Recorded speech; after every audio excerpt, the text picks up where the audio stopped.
oignon. Salade, tomate, oignon. Salade, tomate, oignon. Salade, tomate, oignon. Toutes les sauces, toutes les viandes. Salade, tomate, oignon. Au niveau de la tournée, la dernière fois tu nous parlais un peu de...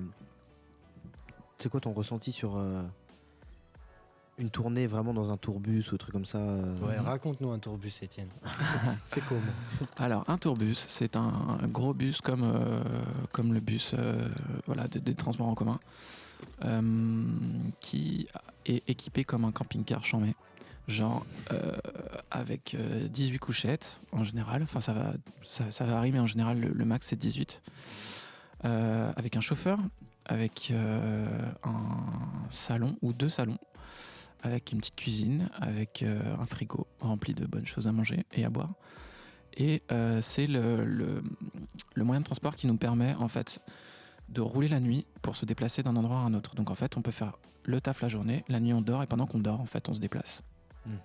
Ok, donc c'est vraiment dans l'idée de gagner du temps, quoi. C'est l'idée de gagner du temps et de l'argent, parce que s'il fallait déplacer 18 personnes en train ou en avion, ça serait hyper casse-couille et très cher. Mais du coup, en termes de... d'émotion, tu vois, si tu pars, je sais pas, quand tu pars déjà en tournée, ça dure combien de temps? Ça dépend. Alors si tu pars en tourbus, ça peut durer... je sais pas, je pense les plus longues tournées de bus que j'ai fait d'un coup, c'était genre 2 semaines. Ok. Après, tu pars 2 semaines, tu rentres 3 jours, tu repars 1 semaine, tu rentres. Ouais. Mais ça doit créer des liens hyper forts, du coup, entre toute l'équipe. Cette promiscuité. Ouais, la promiscuité. Là. Ouais. Ouais, c'est la colo.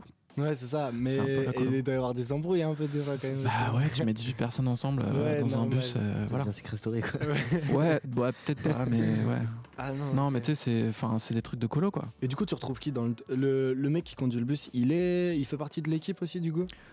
Alors, ça, c'est une question d'ambiance, entre guillemets. Ouais, ok, je capte. En fait, ça m'est arrivé de faire des tournées où le chauffeur, en fait, il calcule personne, il fait juste son taf et il s'en bat les couilles. Ouais. J'ai le droit de dire couilles? Oui. Ouais, cool. Et des fois, t'as des chauffeurs qui sont hyper investis, qui font des blagues, qui s'occupent hyper bien de nous, et en fait, c'est un peu nos mamans, quoi. Okay. Les mecs, ils ont vraiment un taf de ouf. Hein. Ouais. Ils conduisent très longtemps, la nuit. Des fois, ils sont obligés de dormir la journée alors qu'on est en festival et qu'en fait, il y a des concerts juste à côté parce qu'on se garde derrière les scènes et que ça fait toute la journée. Ouais. Ils ont doivent vie s'occuper entre ses mains, quoi. Hein? Ils ont mais vie grave, entre ses mains. non mais c'est vrai, non mais sérieusement, c'est... Ouais.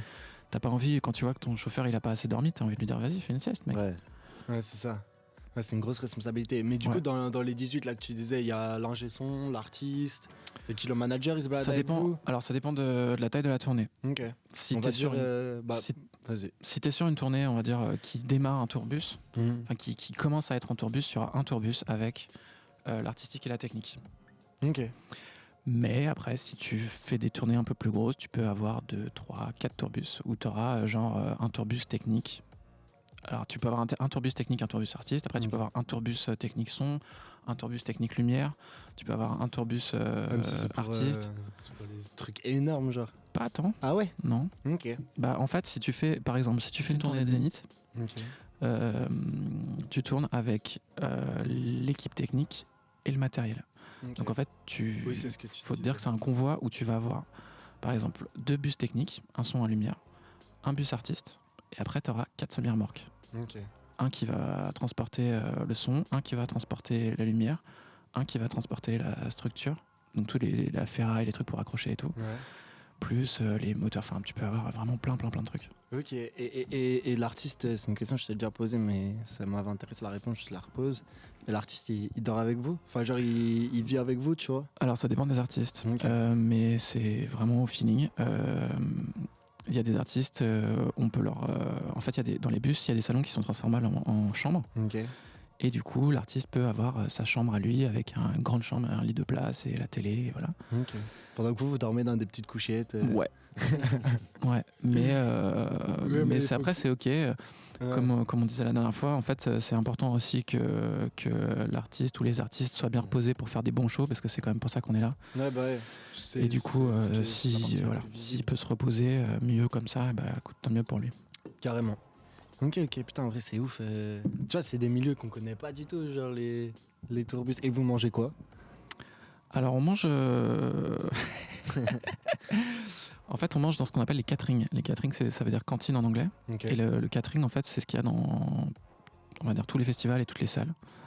Et on mange ce qu'on nous propose. Les propositions peuvent varier en fonction de la taille du festival ou de la salle. Mais on mange comme tout le monde, j'ai envie de te dire. C'est un repas qui est proposé. Par exemple, tu vas dans une petite salle, tu peux avoir, je sais pas, un mec qui vient régulièrement faire à manger, il aura fait à manger avec amour, des bons petits plats, des petits machins et tout, donc c'est hyper cool.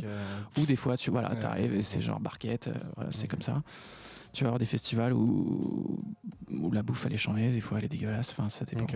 Ça fait partie des critères de podium de festival aussi, genre c'est quoi le meilleur festival. Il y a des critères internes, genre dans bien sûr. vous, ok. La bouffe, les loges. Et tu veux bien lâcher le numéro 1 ou pas ici? Enfin, genre un truc, vous savez que ça fait plaisir d'aller là-bas, ça va être cool, bonne ambiance, vous mangez bien, l'équipe est cool, les gens sont accueillants, le public est énervé. Les vieilles charrues. Ok. Moi je dirais les vieilles charrues en premier, comme ça. Mais il y en a plein d'autres, franchement. Ouais, c'est ce qu'il y a bien souvent. Dans le concept que tu avais d'une tournée, c'est très éloigné de ce que tu avais avant de faire ta première tournée ou... Franchement, j'avais aucune idée. Ah ouais? Non.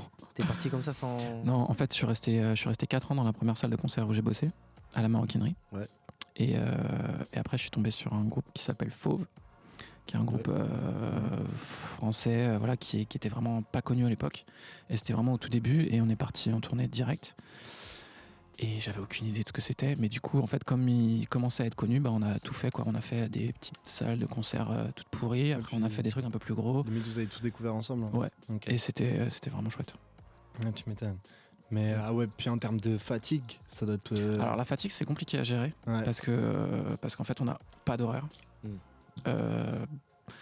Récupérer en dormant dans un tourbus, c'est pas forcément idéal. Ça dépend en plus du nombre d'heures que tu fais et où tu vas, parce que finalement tu commences à savoir que par exemple quand tu pars en Belgique, les routes elles sont merdiques, donc en fait tu vas te faire brasser toute la nuit.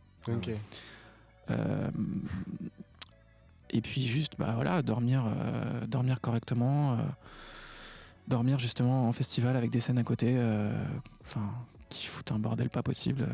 Faut pas avoir le sommeil léger, quoi. Ouais.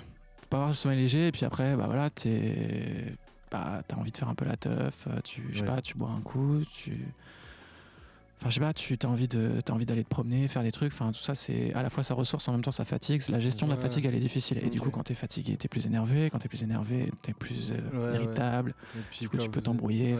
Quand vous êtes 18 dans un tourbus, c'est ça, genre qui a pris le dernier sandwich, tu vois. Ouais, ok.